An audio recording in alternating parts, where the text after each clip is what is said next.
একটা বিল্ডিংয়ের মূল্য তোমার ছেলের জীবনের চেয়ে অনেক বেশি।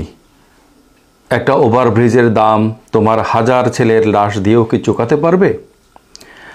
একটা মেট্রো স্টেশন কি গর্বে ধারণ করতে পারবে তুমি?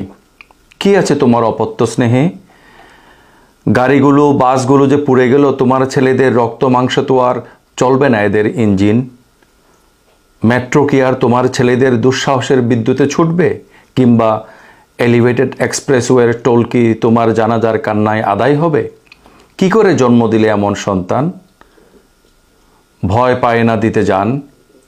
যেদিন তোমার পেটে ধরতে পারবে আস্ত একটা মেট্রো রেল, যেদিন তোমার কোলে দোলাতে পারবে গোটা দেশের ডেটা সেন্টার, যেদিন তোমার স্তন থেকে দুধ নয় ঝরবে বিটিভির বাম্পার ফলনের সংবাদ, যেদিন তোমরা মানুষের বাচ্চা নয় জন্ম দিবে বাস, ট্রাক, ওভারব্রিজ, সেদিন বুঝতে পারবে একটা বিল্ডিংয়ের মূল্য তোমার রক্ত মাংসের সন্তানের চেয়ে আসলে অনেক বেশি।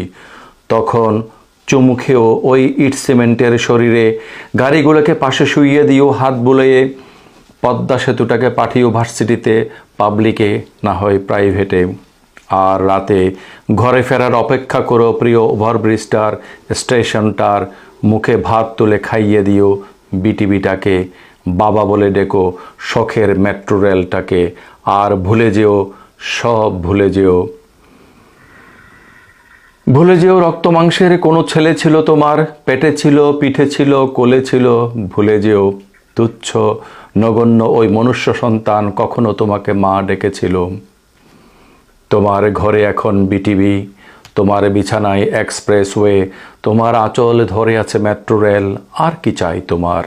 যাও, চুমু খেয়ে নাও ভবনটাকে, চেয়ারটাকে, হেলিকপ্টারটাকে, তারপর ঘুমিয়ে যাও। সকালে আবার তোমার বিল্ডিং গরুর ক্লাস আছে। এই অসাধারণ কবিতাটা লিখেছে রসনারা মুক্তা। কবিতাটার নাম গোল্ডফিশের কান্না।